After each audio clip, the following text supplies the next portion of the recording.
We begin with the nation grieving this Sunday morning following the deadly Thanksgiving Eve shooting of two West Virginia National Guard members patrolling the streets of Washington, D.C. 20-year-old U.S. Army Specialist Sarah Beckstrom has died of her wounds, while 24-year-old U.S. Air Force Staff Sergeant Andrew Wolf remains in critical condition.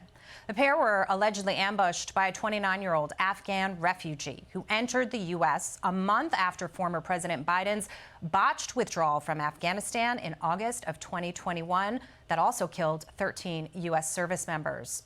Ramanullah Lakhanwal came here under the Biden administration's Operation Allies Welcome program after serving in an elite CIA counterterrorism group in Afghanistan.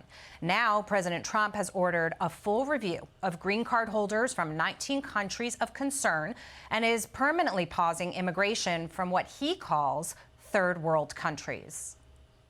This heinous atrocity reminds us that we have no greater national security priority than ensuring that we have full control over the people that enter and remain in our country.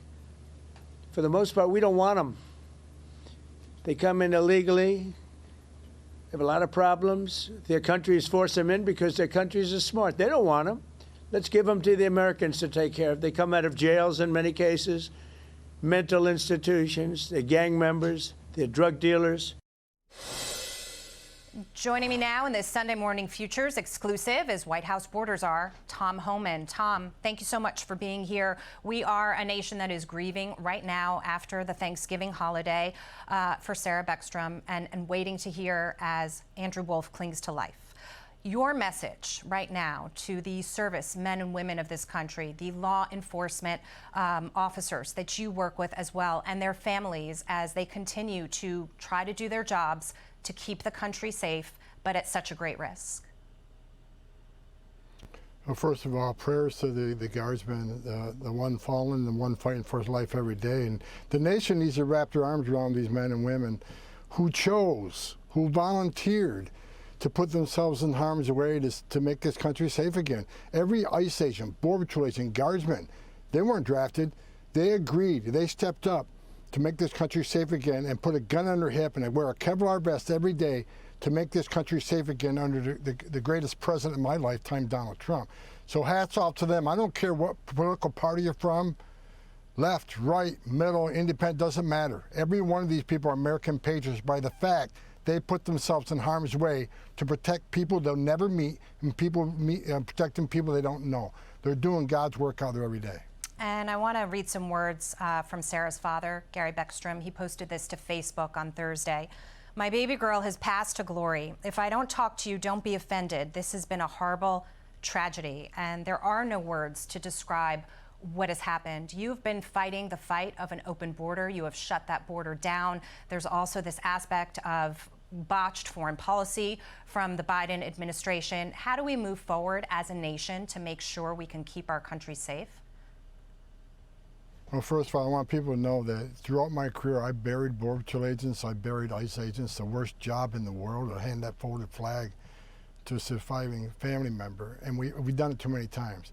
President Trump has saved America. Let's be clear. When he came in office, he gave us the most secure border in the history of this nation. Never been more secure. So now we know who's coming.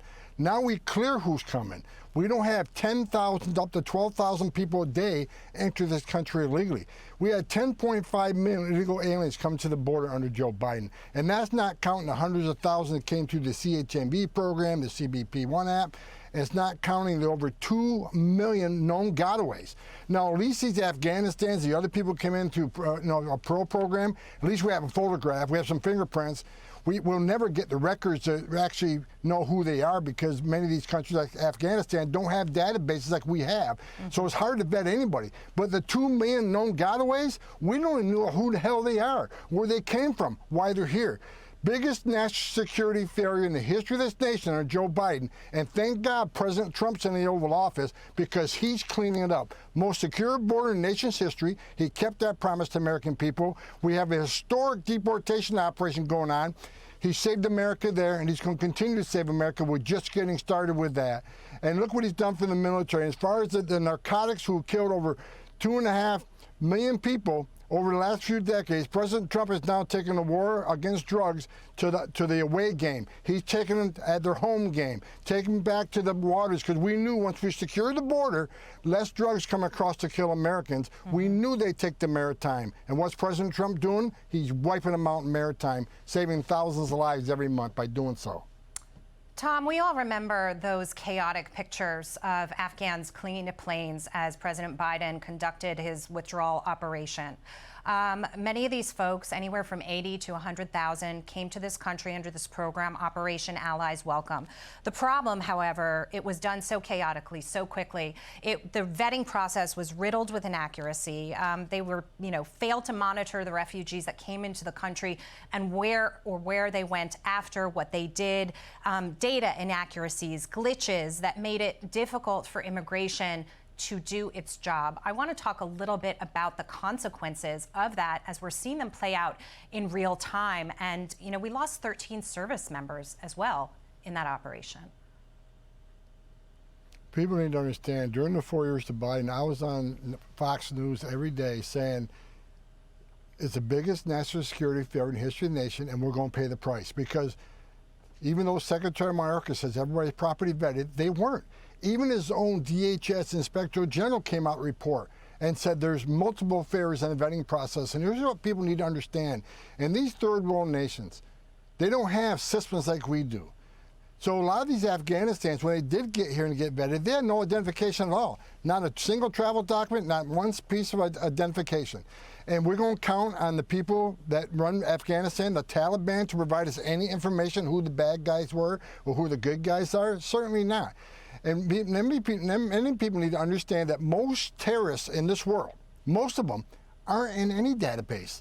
Because unless they were found on a battlefield by DOD and did a retina scan and did biometrics there, unless you're part of a T3 undercover investigation, we don't know who they are.